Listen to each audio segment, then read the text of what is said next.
lot of stuff I've been wanting to do. Just finally knew how to edit, there, and it was just like piece it all together, kind of. Yeah. So like, yeah, that was it. But yeah, got a lot of ideas and something I finally acted on and stuff like that. It's hard to find. I mean, that's part of it, just acting. Yeah, I saw you doing something like years back, not really like podcasts, but you like started speaking out and stuff. Or I don't like. Are you like you did? You released something? Yeah. I just do it to my brother. Oh, okay. Yeah, we do that. Yeah. Mm-hmm. Yeah, that's what's up though. But yeah, we started. Welcome back. I don't even know what episode this is. Like episode 36, I want to say. We got Myles Mckay here.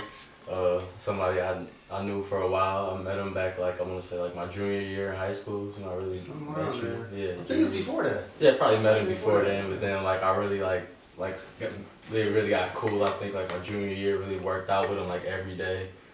All that, just like he put me on a lot of games. He really got me better going into my senior year. So yeah, my juniors, he was like whatever. I was like 17. I was whatever, somewhere around there. But yeah, we was working out. And he put me on a lot of games. Definitely learned like a whole lot of you, whole lot of you, but a whole lot from you. But yeah, thanks for coming by.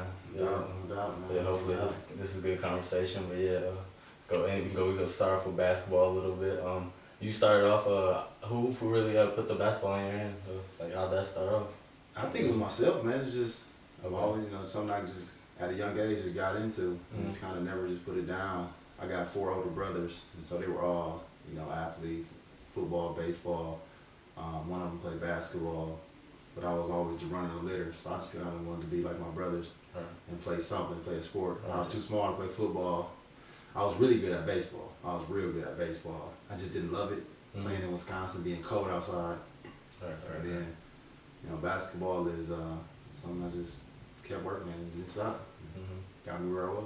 Yeah. So your brothers probably that was a big end. You was the youngest too, so that that was a big thing. So yeah, that's what's up. I didn't know you had 4 other brothers though, so I know that was tough growing up. That's probably. No, it wasn't tough. It wasn't tough. It's it's like you got. 4 people in your corner at all times, man. It was, some tough love, but, they always kept it real with me. Always was, always motivated me. They seen my potential before I seen my potential. Okay. I don't think if they weren't how they were, I probably wouldn't have been where I was, So it was never, it was tough love, but it definitely molded me to be in how I am today, though. Yeah. So I think you're going into college career is more interesting, but going into high school, you did start off you started off at King, was King for a while. Was it the full freshman year you stayed? Or freshman and sophomore year. Okay, so 2 years. Sophomore year. Yeah, and then was there any varsity there, or you was just straight JV? So played freshman year. Okay. JV sophomore year. Yeah. And now a lot of people don't know this, but so I transferred. I skipped the coach's class my sophomore year. Gym class? No, I skipped, it was geometry. Okay. Mr. Clinigliero, I think, not Clinigliero, forget his name, but he teaches geometry. Skipped his class, and then I ended up going to practice that same day. And he came practice like, hey, Myles, you weren't here. And so then they suspended me for a game. And no, they suspended me like for a half or for a game. I don't remember if it was a half or a game or something. But benched me though. Yeah. And so I was too scared to tell my parents. So my mom came to the game, and one of the next games we played Tech, and then we played at home. And she came out to the locker room, and guys was real disrespectful, super disrespectful, and that was kind of the reason why I transferred. I didn't like the way he did that, and I never speak to guys. Still to this day, don't talk to guys. Still to this day, it's just being older now and being an adult. It's just certain ways you don't talk to women, regardless of the situation. And so even now, that shit was extremely disrespectful. But that was the main reason why I transferred, skipping that class. Getting benched. All that. That's disrespectful. I understand that. I remember you telling me that. But that's understandable then. But then you transferred to Menominee Falls right after that, and then that was a good move. I wanted to go to Nicolay. I wanted to go to Nicolay or Tulsa East. Tulsa East. I didn't want to go to was an Al or. No, I just didn't want to go to a school that was predominantly Caucasian. Okay. I wanted to go, Mckay, they had pretty good diversity there. Mckay was my first choice. That's where I really wanted to go. And then I wanted to either do Tulsa East. It wasn't even about who they had or what they had. It was just, that's where I wanted to go.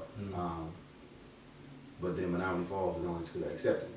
Yeah. So I ended up going to Menominee Falls. And it was cool. I mean, it worked out for me. Greater Metro Conference, pretty tough conference. But in high school, I was only a so-so player. I was skinny. I was still growing. I just worked my butt off. Okay. And so. What Division I scholarship then? No, I walked on at UWM. Okay. Yep, I walked on at UWM. And then I actually walked on because I was playing down there. And I just happened to have a good day. And Pearl ended up walking in. And then, asked me if I wanted to walk on. I said, yeah. So was that like one of your top best offers, do you think, or did you have other? I didn't really have much. I didn't have much. I could have probably went to a D2 or D3 school, but I felt like I wanted to play D1. So when he asked me to walk on, I'm like, oh yeah.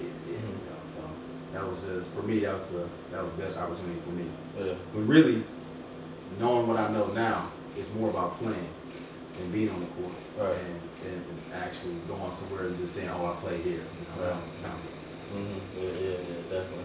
I remember you telling me stuff like that when I was younger. No matter where you go, it's just like the work you put in and then building it all up. As long as you playing, man. As long as you playing, getting that on court experience, you go. That takes you way further than playing at a. It's a lot of guys who I played against overseas who played at big name schools, but they were overshadowed by bigger name players. And then they'll get to these teams, and you'll see a lot of times they'll get cut or they're not as good because they always have these great players ahead of them that can carry them. Right. And so they didn't have to do much. But because they went to these big name schools, these teams would bring them on, and they're not performing. And so it's a lot of guys that I outperform. And me graduating from Whitewater, and guys from Michigan State, Kansas, wherever, a lot of big name schools, and they getting sent home, or they not playing, or they not being as productive because they had guys who were in the league that was just so good, carrying them and making them, in a sense, making them look better than what they really were. So a lot of that going on too. Yeah. Going to playing at UWM before you transferred to Whitewater, how was that like? How was that experience? Because I'm guessing it wasn't a good one. No, it was good. No, it was good. Okay. UWM was cool, man. Them guys, that was a great. So my first year was Bruce Pearl, and he's an amazing coach. Great coach, super personable. He just brings the best out of you. Okay. Like he gonna get the best out of you, the most work, and he gonna put you in positions to be successful. I mean, you can look at any program he's coached, it has been successful. Definitely. And he's just that type of coach. He left a year later. Rob Jeter came in. But we still had a great nucleus with the junior class: Joel Tucker, Boo Davis, Jason McCoy. Who else there? I think Mark Pankratz, Adrian Tiger. A few guys. There's a good junior going to the senior class, and them guys were close. Even to this day, a lot of them still are super close, and you can tell because on the court they trust each other. Off the court they trust each other, and so. Close games come, usually they would pull them out because of how they work, but them guys worked hard too. Yeah. They worked their butt off. So seeing that and seeing them and seeing how they were, that kind of changed my mentality. All right, you know what, I got to step my game up too. Like I said, I wasn't that good. I was just a decent player at this point, but I never stopped working. My work ethic was always super high. So I just never stopped working. I never stopped working. And then when the coaching change happened, I just knew I wasn't going to play. I knew I wasn't going to play. He started bringing in system. He just started bringing in his guys. And the opportunities just wasn't there for him. So I actually, before I transferred, I was actually going to go to Wayne State in Detroit. Okay. But then I went on a visit to Whitewater, and I loved it. And I just had my son at the time. It wasn't too far from the house. So I went up there and took it from there. It was history from there. So that worked out going to Whitewater, so that it really wasn't an ego blow or nothing like that for you? I just wanted, at that point I wanted to play. I wanted to hoop, I wanted to play. The coach, he put a lot of confidence in me, a lot of, my first game up there, we played in Minnesota, we had like 8 times. I'm nervous as hell. I really ain't played, you know, it's been like 3 years since I consistently played, like, on the court. And I had like 8 turnovers, and I'm thinking like, oh my God. I don't get the cuss. I'm like, oh my God. So then after the game, we played Friday. That Monday, he pulled me into the office, and he was like, don't worry about it, keep playing. And I'm like, I'm thinking to myself, like, for real? He's like, yeah, keep playing, play through it. And so from there, I was just like, oh yeah, I can pretty much do what I want, how I want, and I'll be straight, you know. So, but then we were good though. We were a really good team. We were an awesome team. We had so much talent. We could honestly easily beat some Division I programs. A lot of guys were Division I players. So what was the deepest runs that y'all had there? Crazy part is we always lost in the really came to your own. We always lost in the second round. Our junior year, we were #1 in the country. Matt Goodwin, he was our top player that year. He was an All-American that year. He was kicking the league. He was kicking league ass. Every team kicking ass the whole year. We ended up losing a buzzer beater. Dude shot from like half court. They were like probably 3 steps over half court. Came off. And they coached. I talked to the guy after the game. He said their coach told him like, "There's no way we're gonna win in overtime." And it was their best player. He was like, "Take the 3." And sure enough, came on half court. Game winner. Bang. Second year we ended up losing to the team that won the chip. We were down like 20-something, fought all the way back, and last 7 seconds of the game, drew up a play. Play worked pretty well. Matt got 5 on the free throw line. We missed both free throws. And Tyson tell you about that. So that was heartbreaking, but you know. Runs and a lot of good experience. It was a good time.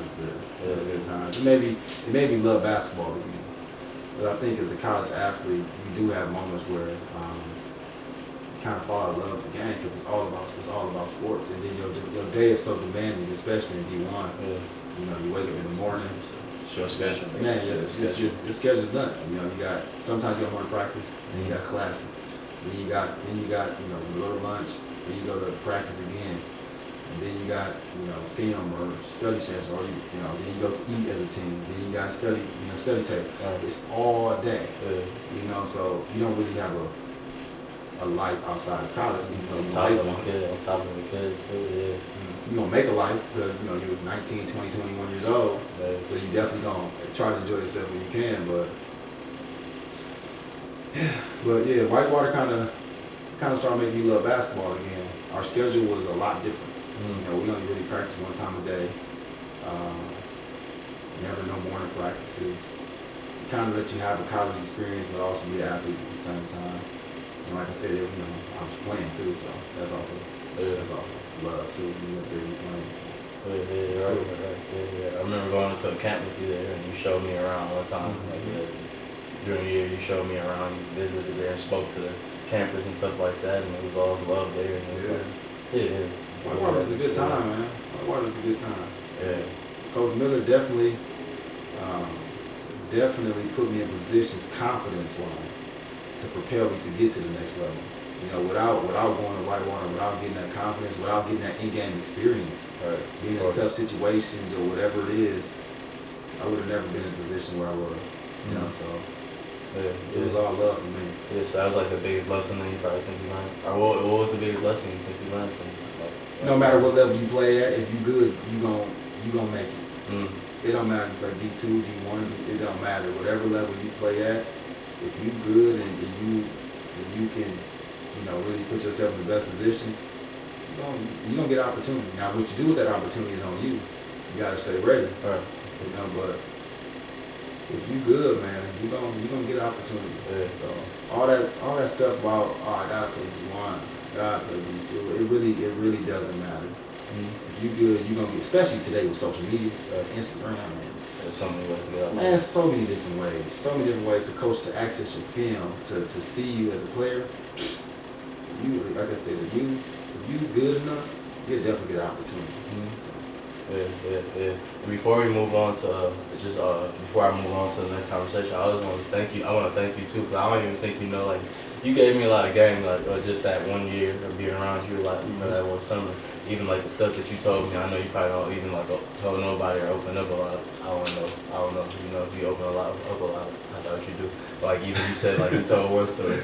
You was like you just put me on game. You was like, oh yeah, when I was having my baby, like I sold all my Jordans like just to do this, just to make sure I was good. And like I took that game like when I had my daughter and stuff like that. And just like even little dreams just around basketball, like you would just like, oh, I was with Sasha Vujacic and we did this, and like we worked every day, and I was with you, and like all the like the work ethic and stuff that you taught me, like that shit it paid off to an extent when I did put it in, when I did use it, and yeah, just want to thank you again for that. Putting in all that. That's love. That's love, man. My biggest thing now is that I've been there. I played in every league except the NBA.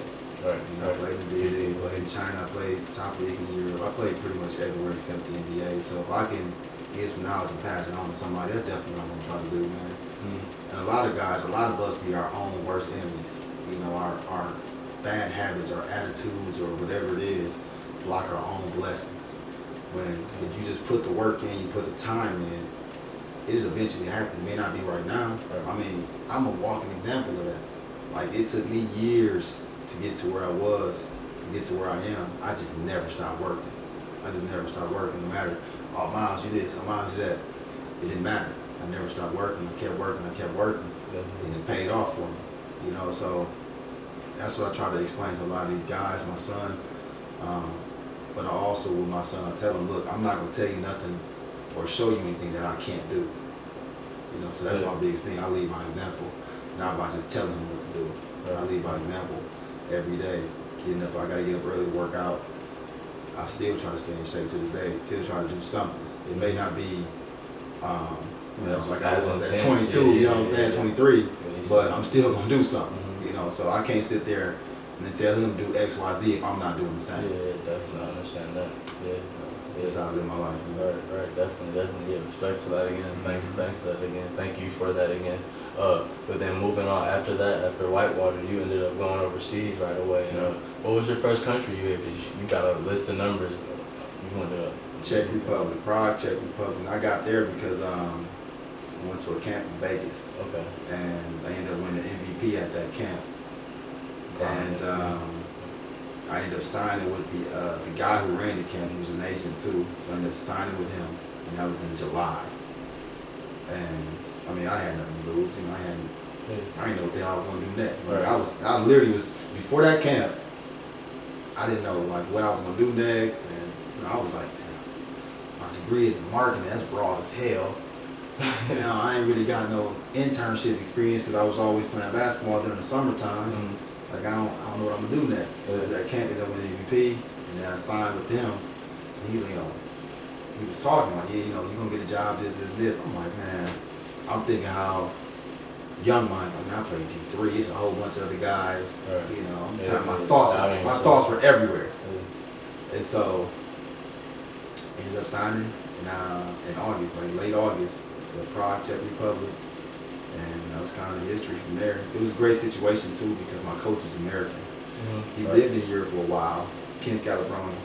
He lived in Europe for a while, but he was American though. He was at the time, he was a little older guy, but he took a chance on me. You know, he took a chance on me, and you had a good year though. So I won guard of the year over there. I won everything. You know, guard of the year. Was in the All-Star game. Won a 3-point contest. Chance paid off. Yeah, it was one of my best years right there. So. And how was it leaving Wisconsin, going all the way to? It was different, you know, because I ain't never been to Europe, so I'm thinking to myself like, I'm about to go and it's about to be like America. But I was in Prague though. So the thing was, I was in Prague. It's a beautiful city, super, super dope. You don't get lucky in getting nice ass cities in Europe, you know. But in my first year to be in a nice ass city like that, it was love. Yeah. But because I was so young and I was so used to being in America, I was staying in the house a lot. I was staying up until 4 or 5 in the morning because I wanted to still be on American time and talk to people back home. What y'all doing at Whitewater? Oh, did y'all go to the party? How was this night? You know, still trying to do still trying to do that and just not really taking advantage of my where you was at. Yeah, my traveling opportunities. So, but as time went on, I started taking advantage of Europe and stuff like that. So. Yeah, what was the biggest difference you think of your first year over there adjusting, basketball-wise and off the court? Was it the food, and then basketball-wise was it? Really wasn't, because they got American spots. They got, you know, McDonald's and Burger King and KFC and, you know, probably, like I said, they had an American breakfast place. Probably had everything. Okay. Everything. Right. So it's all American. Everything. I mean, okay. they had their, you know, they check food and stuff like that, but they had a Hard Rock Cafe, so they had every single thing.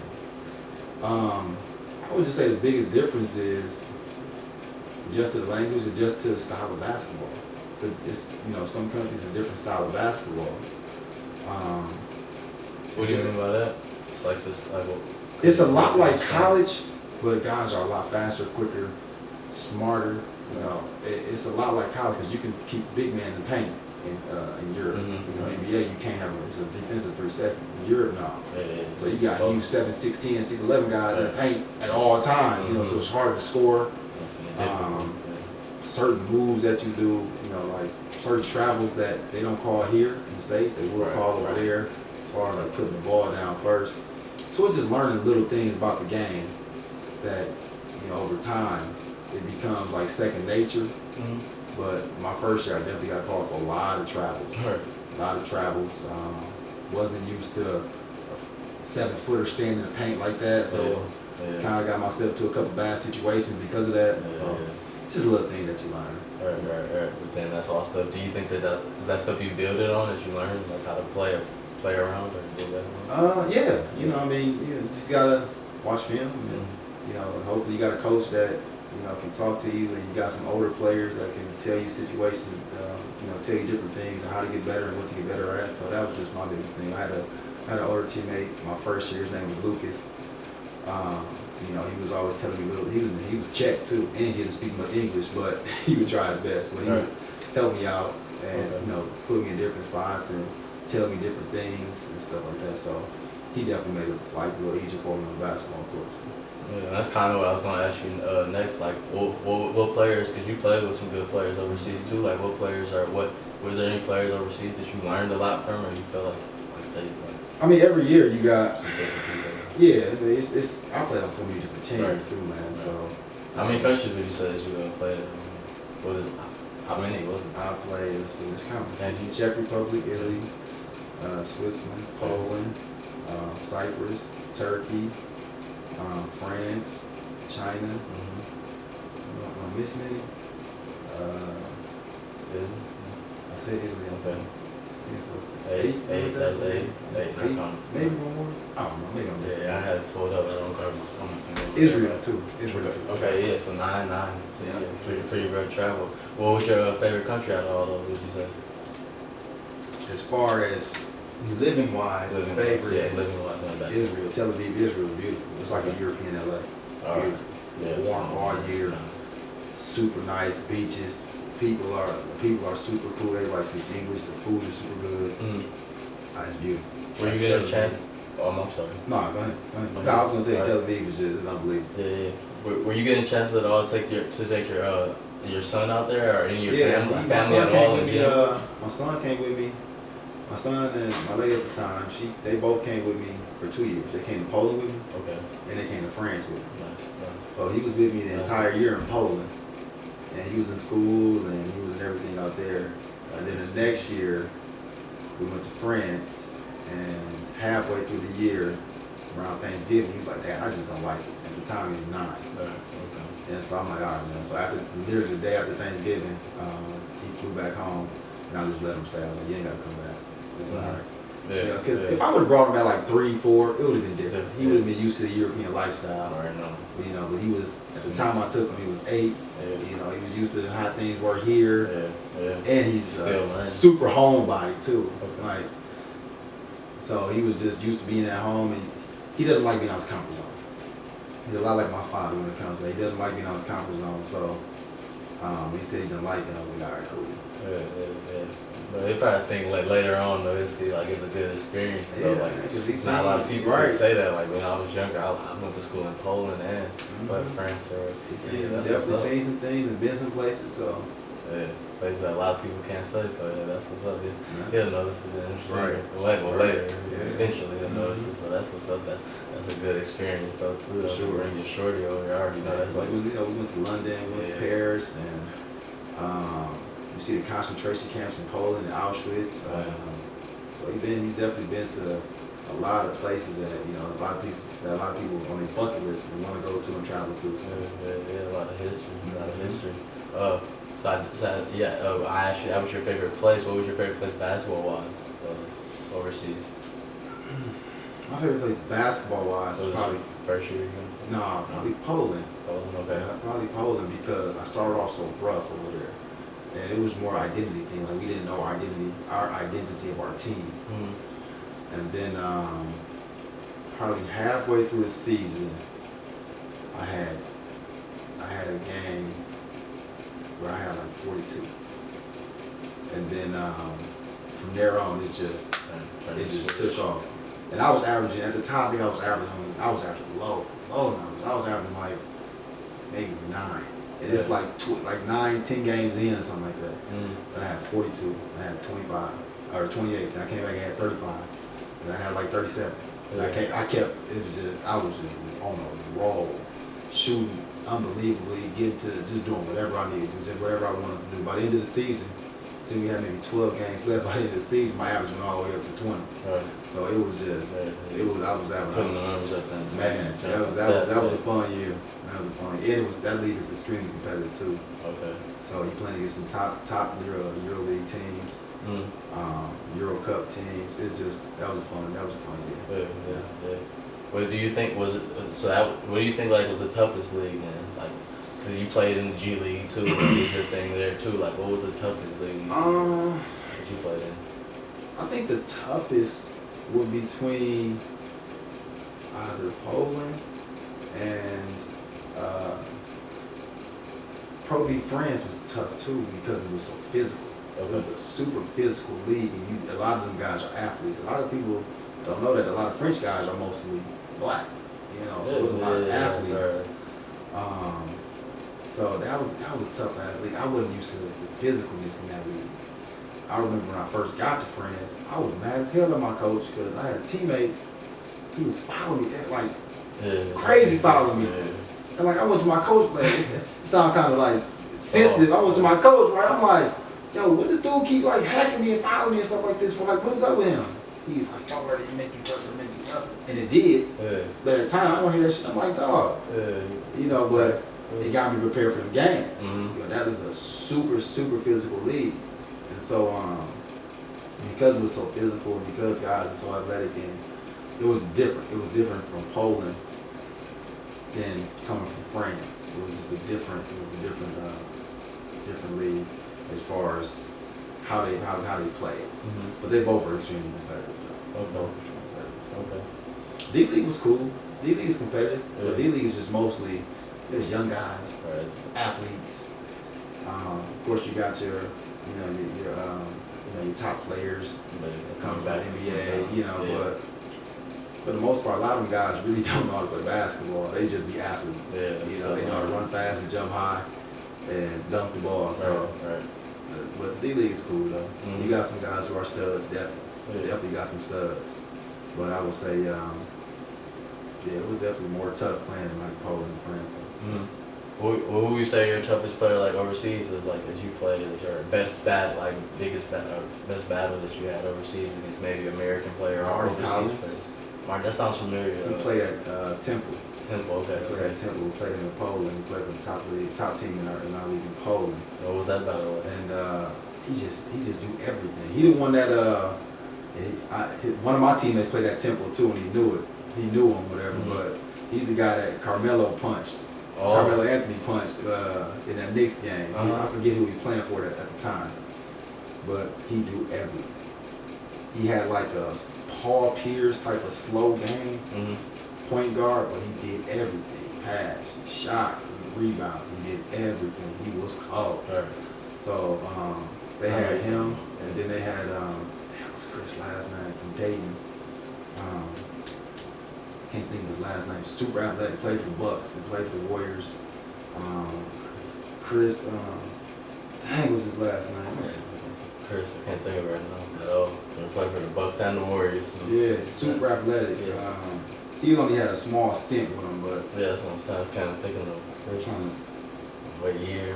Yeah, I can't think of that one right now. Chris Wright.